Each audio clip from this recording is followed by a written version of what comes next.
Hey YouTube, biracial Tiffany here. I don't know what it's like wherever you are in the world, but it is freaking hot in New York City. Like heat index of 100 or something. So I have not done a thing to my hair in the last few days because what's the point?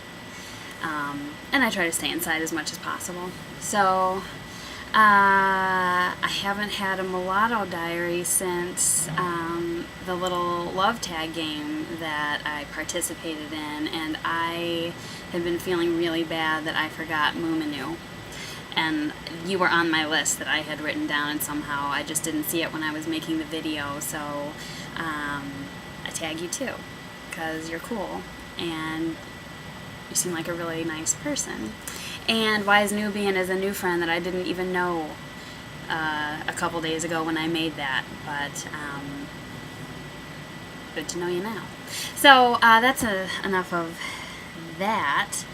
I have so many thoughts and I don't really know where this thing's going to go today, but I guess I'm going to start with something that I've been meaning to talk about and really don't know how, because I think I could sound arrogant, conceited, pathetic, I don't know, whiny if I talk about this, but I'm gonna give it my best shot right now.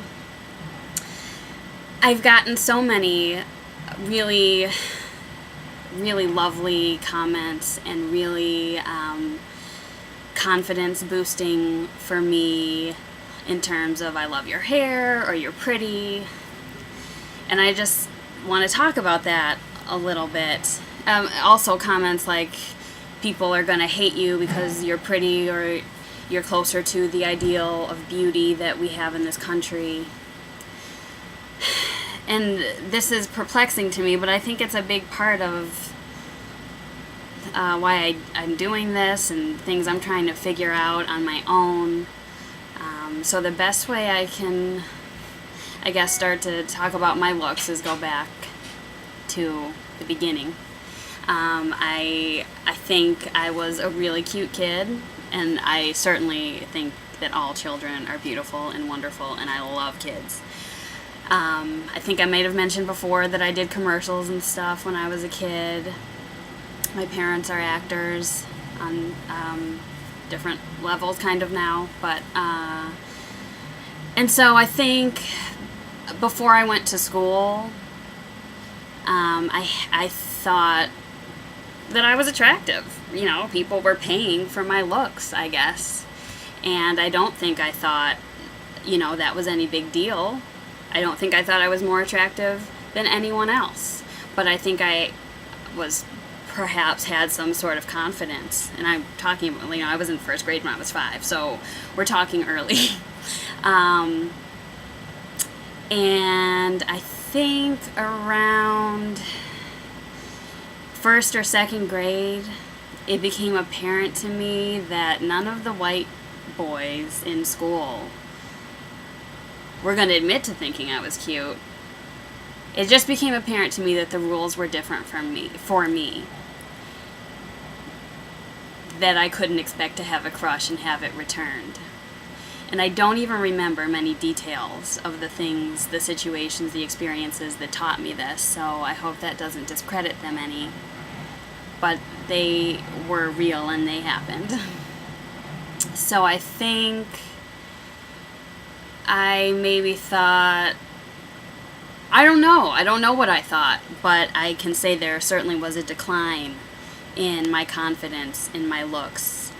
And I don't even think that that is a bad thing, really, because how sad would it be if I thought that my worth was wrapped up in my looks?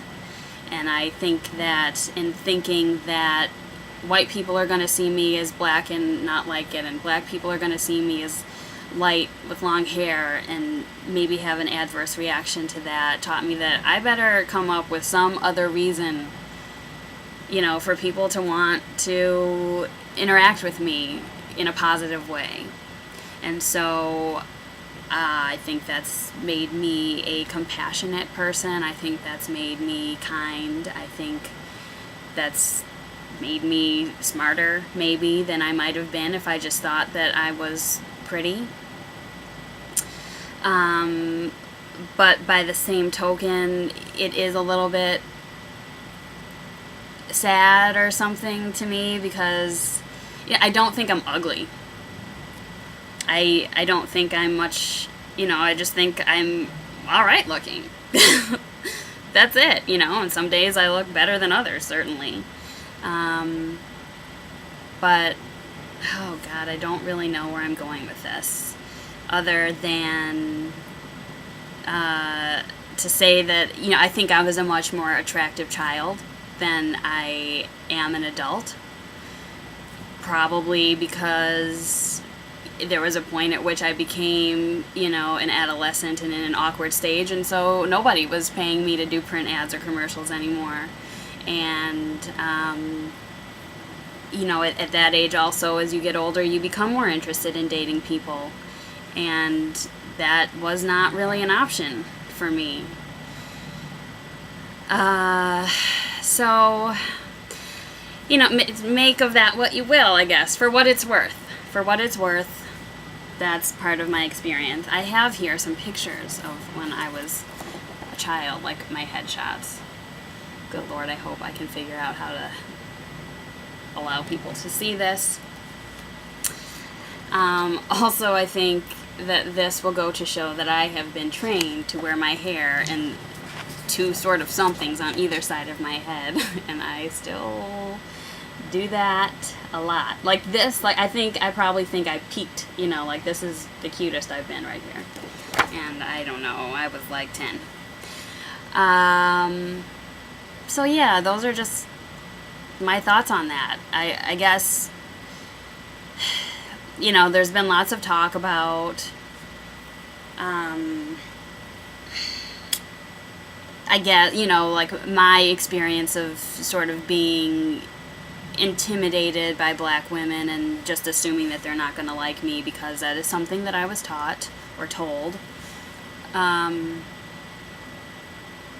I said that I was doing these videos and hopefully, maybe a black mother of a biracial child wouldn't tell her kid that stuff. But, my mom told me those things because that was her experience. My mom had really long hair, and she's not mixed. My mom was very forward-thinking, and she came up against a lot of, backlash because of that. And I understand exactly why she taught me those things. And unfortunately, it's an experience that I had sometimes. Not always, thank God. Not always.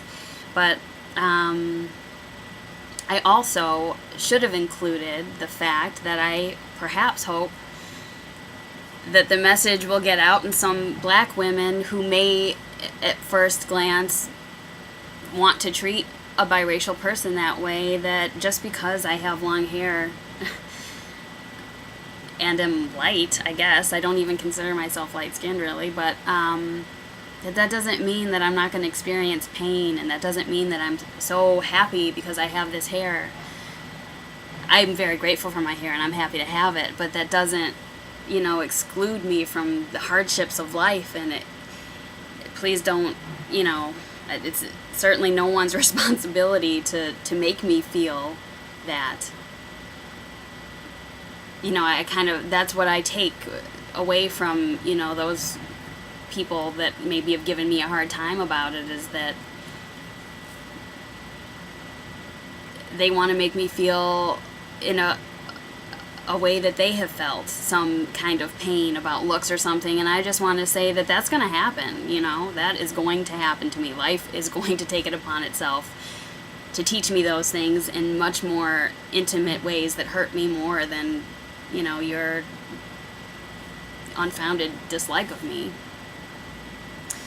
Oh God, and I don't think that every black person dislikes me, and I don't think that, I hope that these are generalizations and these are, big, maybe sometimes things. I'm not saying this is always the situation. So I hope this is making sense. I don't even know. Yeah, so anyway, and I think I'll save that stuff for another day. It's a whole nother topic, could be another 10 minutes, and here we are at 10 minutes already. Thanks for watching.